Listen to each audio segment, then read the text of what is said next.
Hello, and a very warm welcome to the Women Leading Show today. I am really excited to be offering you another episode of the Women Leading Show.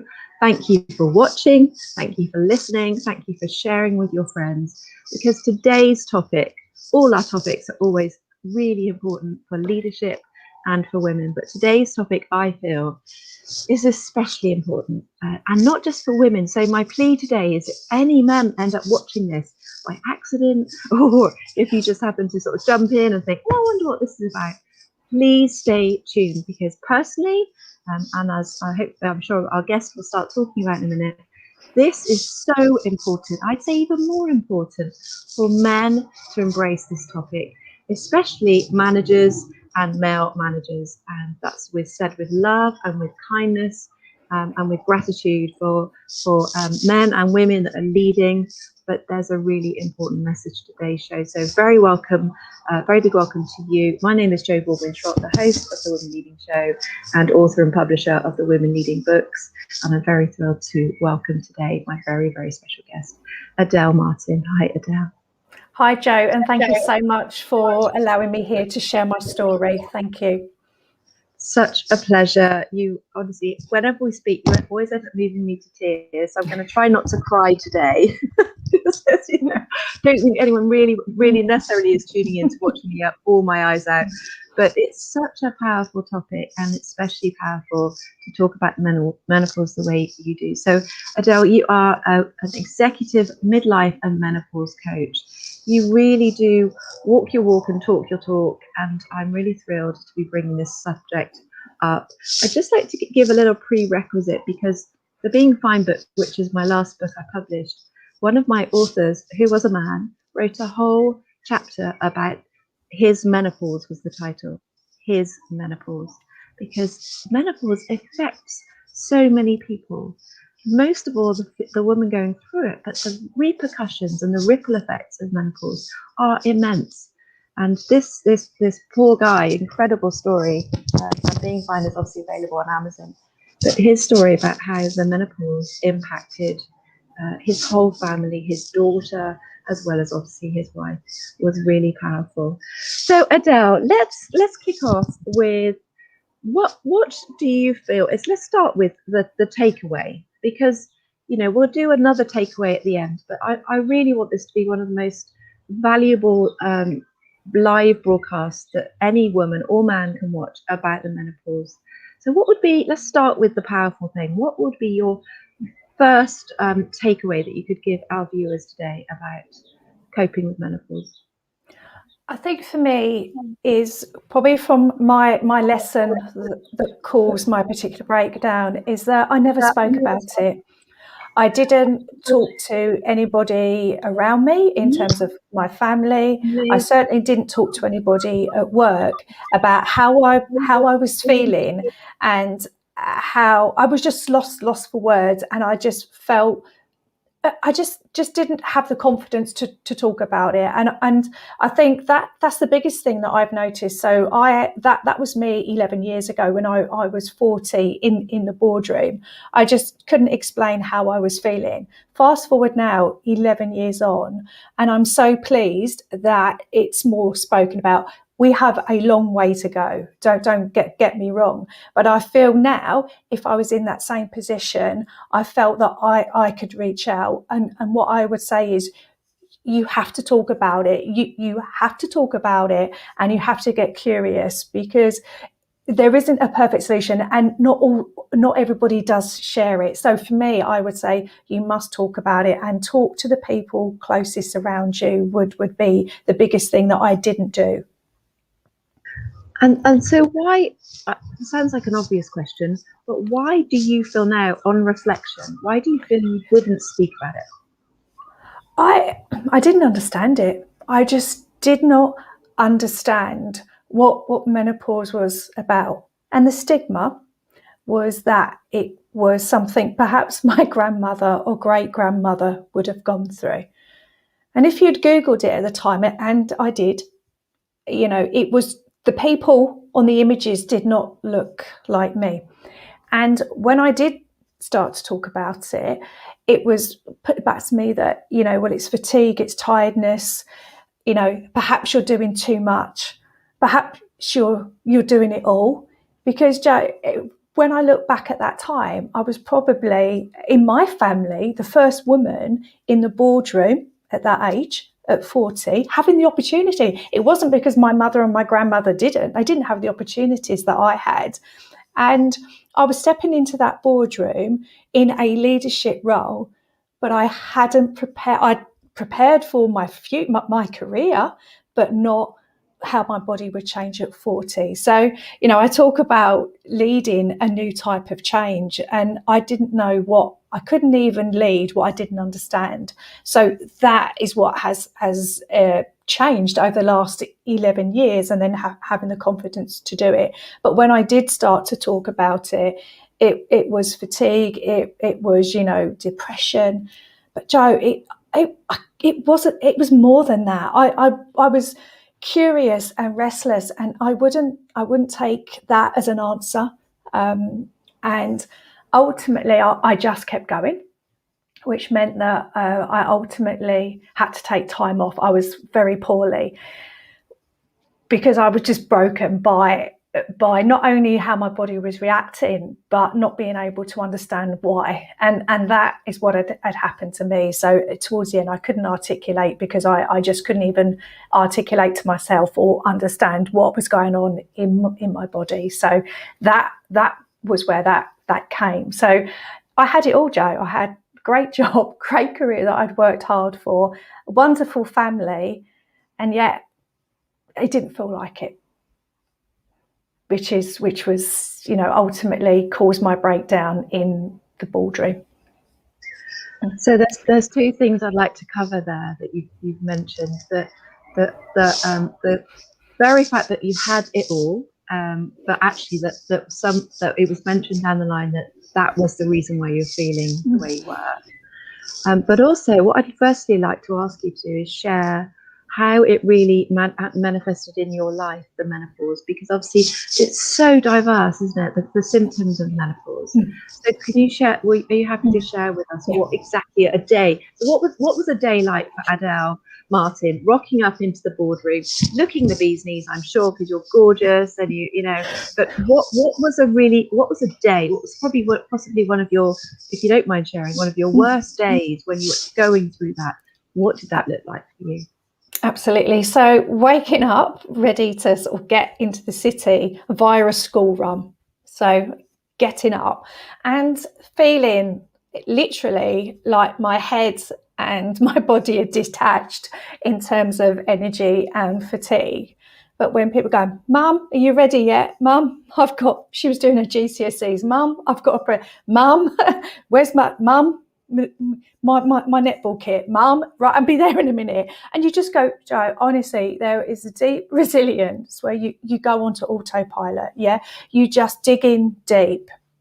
And I dug in deep, and in the car, and we're chatting, and you're having that conversation. I was like, oh, have I remembered? Have I left my straighteners on? I have my trainers. Did I have my big shoes in my bag? Have I got my laptop?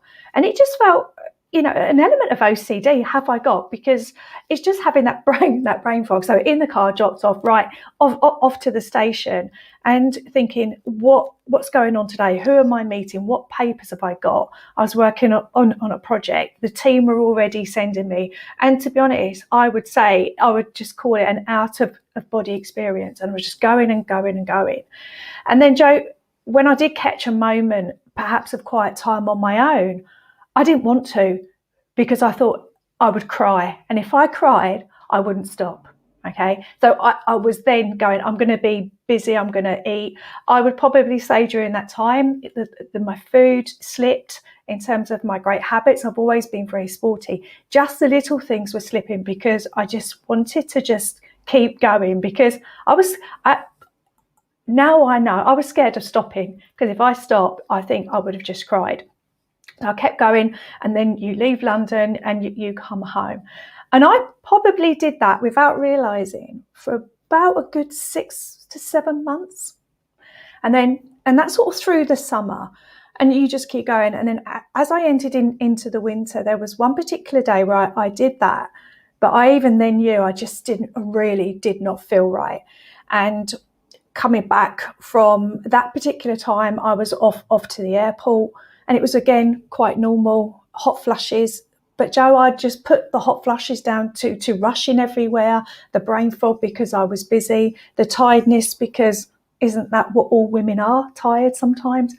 Do you know what? And I was just doing that. But this particular time coming back from the airport, I just knew it just felt different. I got into the house when everyone was asleep. I felt really, really tired and broken. The next day I was working from home. I did the school run, but again, the same mum, where's the kit, where's this? And you go into autopilot.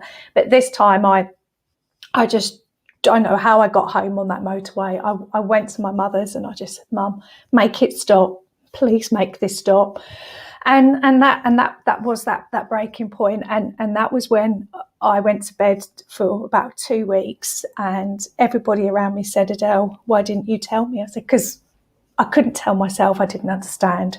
So I was on autopilot for a number of months, and even Adelle's resilient body said no more, no more. And that's what happened. And I'd love to sort of really pinpoint it, because physical ailments, they manifest as thoughts in the end. Yeah, they come into our consciousness. So what were those key statements or popping up in your head that you wish you'd listened to, if you can recall? What were those little nudges? It was, for me, it was the tiredness. There were two things. It was absolute chronic fatigue. And Joe, I've had sleepless nights with a baby. I should have had that as a benchmark, yeah? It was worse than that. And yet, no, I'm just going to keep going. That was it. And the other one for me was anxiety. So I grew up in a very male-dominated world since the 80s, and always been in a great role. I was always one of the guys, and absolutely resilient. And I was always, Adelle was sorted, Adelle always gets back up again, Adelle is always that one. But this time, I didn't get back. I was struggling to get back up, and that anxiety was kicking in. And Joe, I will share with you, I had a speech impediment as a child. I still have it. So I have to work really, really hard on some of my words. Joe, that started to come back after I dealt with that a few years ago. So those three things for me was fatigue beyond all recognition. My speech patternings were struggling, and I just lost. I was where I would hit a boardroom or a business meeting or a client with confidence, I was anxious. I was pacing and sweating going in, and those were the three things that actually, that is not Adelle. Who is this person? Because the person in the mirror was not me.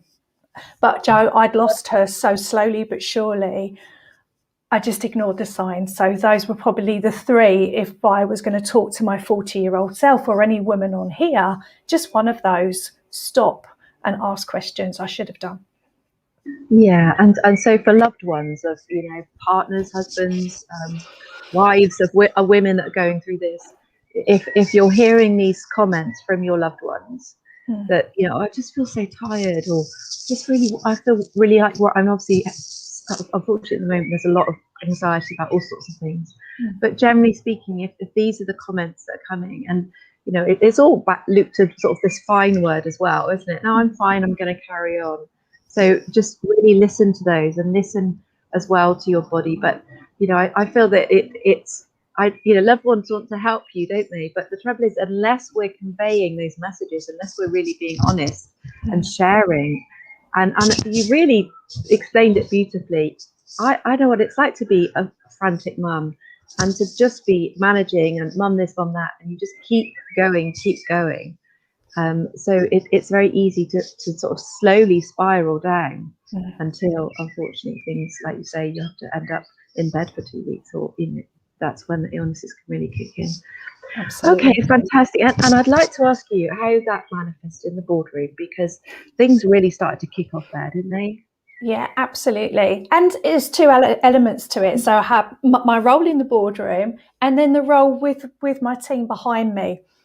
And what I was then worried about in terms of my brain fog, and I took leadership as really a responsible role. So if I was flying an aeroplane and I was the pilot, my team are there, the crew, and if I didn't feel confident to fly that aeroplane, that's dangerous. So I took that really, really seriously. And I think there were two things that I faced in the workplace was, yes, I was keeping a persona up in the boardroom, but I was worried about my judgment and decision making for my team. Yeah, and the project. So I felt caught in two ways in the workplace. And do you know what? Some of my closest team that I'd been with for a long time were starting to ask me, Adelle, are you okay? And I said, I just don't know. But we'll just keep going. And probably there was one person in that leadership team, I asked them just to help me and watch my back, because I needed that energy in terms of the boardroom.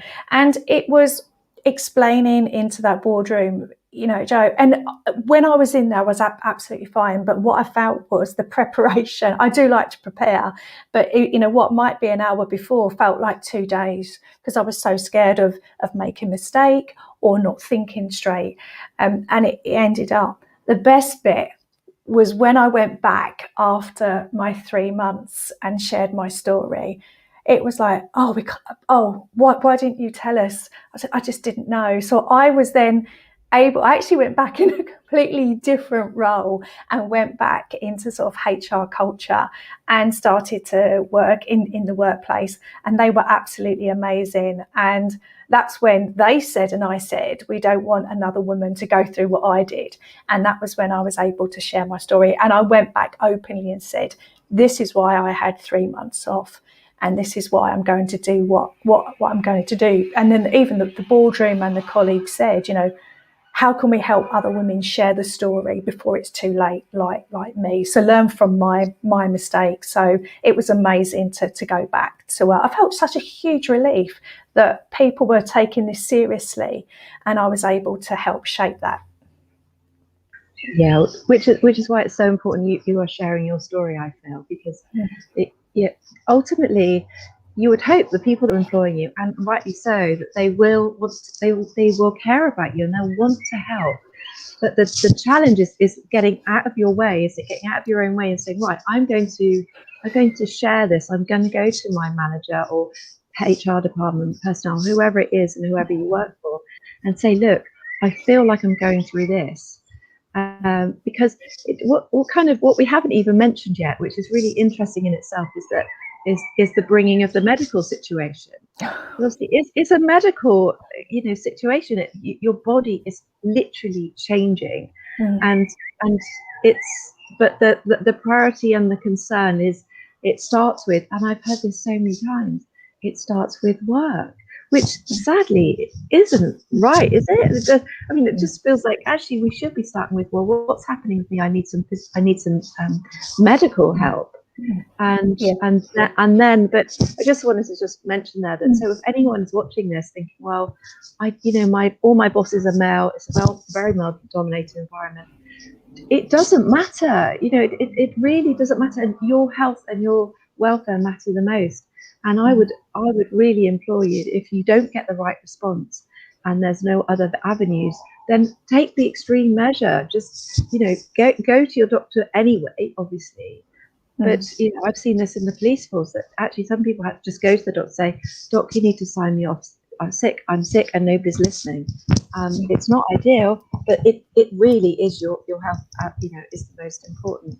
And just share with us, Adelle, if you're happy to, about that sort of what your situation was with medical help and the road you went down. Because obviously that's diverse as well, isn't it? It is.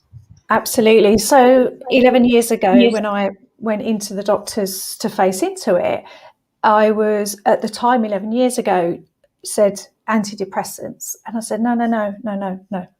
It's more than this. I don't want to do that. I want to understand what's going on with me. Well, you clearly, it's stress, it's everything that's happening. I said, I understand that, but I've managed stress all of the time. This time is different. So I had to push through it, and I left. And I said, no, I'm not going to. I just need to come back. So I've booked another appointment to go back and just say, look, I have truly rested for a week. I'm not happy with the diagnosis. I really want to know what's happening to me. Joe, it could have been, for me, it could have been any chronic illness. I just didn't know. So I got a really good doctor the second time, and she and I sat down, and she said, you're a bit young, but it could be thyroid, it could be menopause. And that's when I went, really? Okay. And just, okay, let's have that conversation.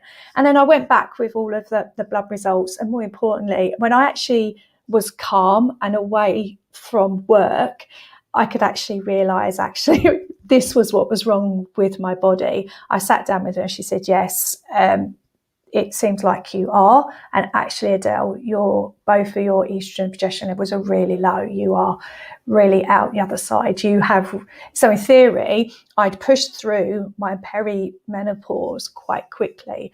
And looking back now, that whole process was very fast and very condensed. I do think a lot of it was an element of stress that I was under, Joe.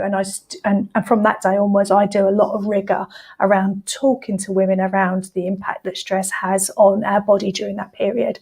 And I'd worked with my doctor and said, some of it was chosen because of my career, and some of it was just family led because life just is life. And a few things had all happened at the same time. So again, I could actually have that conversation with my doctor. But then one of the challenges is the so what? So how do I look after myself?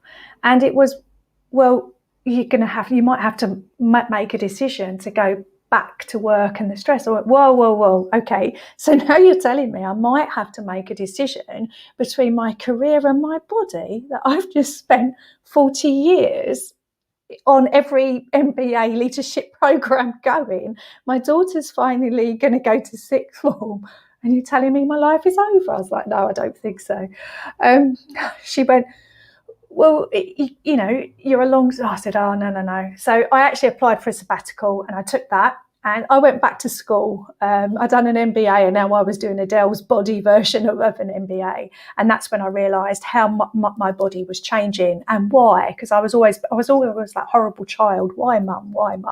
I couldn't, because I believe I couldn't manage what I didn't understand. So I went back, research, realised that my body changes in 40 ways. And then I was going, so that's why, the funniest one, electric shocks. My daughter kept going mad that every time I opened the car door, literally, I would shock her heart palpitations, Joe, that I thought was linked to anxiety. But it was like lots of things. I was like, so I actually felt relieved that I truly was not going mad or thinking of all these symptoms, did all of that. And then what I realised is, yes, there are other supplements, there's HRT and all of those great things. But actually it started with me. I needed to take ownership of my body. I needed to take ownership of this. No one was going to do it for me. And that's when I realised that, I completely changed my lifestyle. It was healthy before, don't get me wrong. But what I realised is what got me here wouldn't get me there.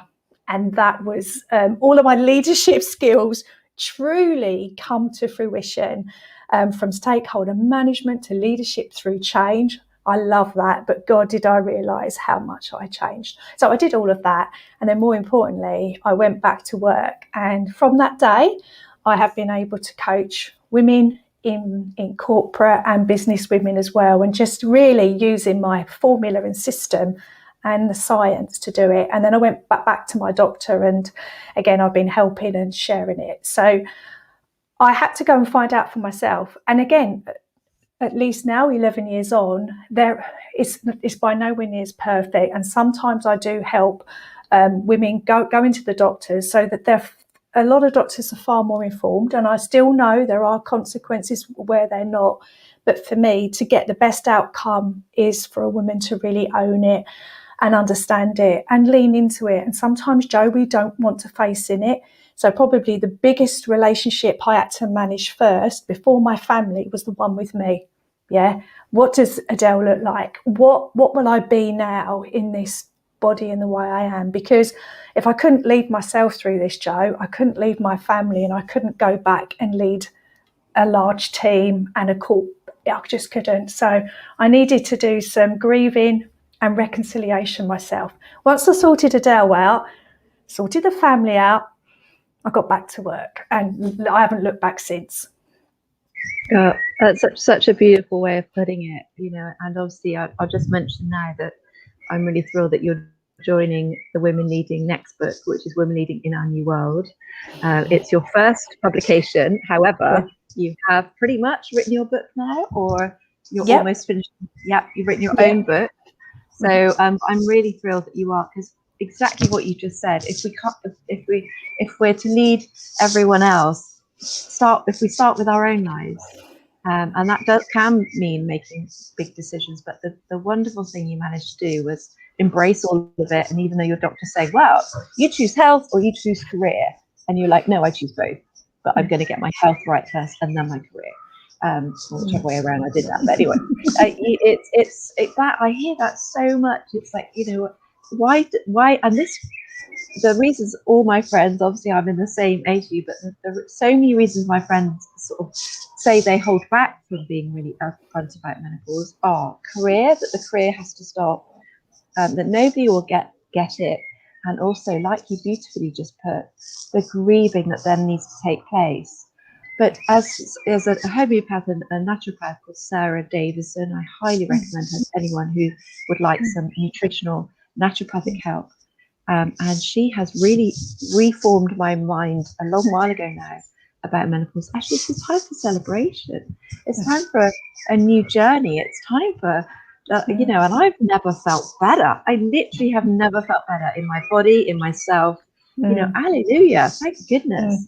Absolutely. More spiritual, more connected, more just, you know, I'm here, I'm me, this is it. So, you know, let's just talk a little about that, because obviously there are mixed messages around what happens in menopause. What would be your advice to people with that, Barry? Absolutely. Once you understand the process, and do you know what? You have to detract. It is a process. So the moment we don't take it personally, I reconciled that. Get out of your own way, and it's a process. Understand the process. And like you said now, I've done strength training, I've done bodybuilding, I changed my career, I've built two businesses, I've got a home. At the same time, we bought a family pub as well that we've had in hospitality for 8 years. I built this business and then had the pleasure of doing this full time ahead of my 50th. And people say, oh, you know, you back to your normal self. Oh gosh, no way. She's long gone. I love the person I've become. Because it just gives you that empowerment. And so for me, it's a process, but I would not change who I am today. And I wouldn't change the journey that I've taken. It's just been amazing. So you said, Jo, I'm completely empowered. I'm completely in control. I know what I'm doing. And don't get me wrong, some days the fatigue and everything, but 99% of the time, I wouldn't change who I was. Not at all. God, that statement, that really triggered me then, back to your old self. It's like, no, I don't want to go there. Oh my God, no, she's good. She's in the past. She's gone. She's history. Thank goodness. I do not want to go back to the old me at all. I love talking to you, Adelle. And I'm thinking actually our book launch should be in your pub. What do you reckon? Absolutely. Oh, would that be amazing to have our book launch in your pub? So I'm so thrilled to have this conversation with you today. There's so much I'm sure that people will enjoy listening to and engaging with about your message. You have your own website, and obviously you're on LinkedIn, which is where this is streamed live today. But what is the best way for people to get hold of you, Adelle? Again, through my website or through LinkedIn, through Insta. I am across all of the socials. I do a blog each week on the 40 changes. So yeah, the best way is direct through LinkedIn. It's a personal. So again, just send me a private and I'll be in contact.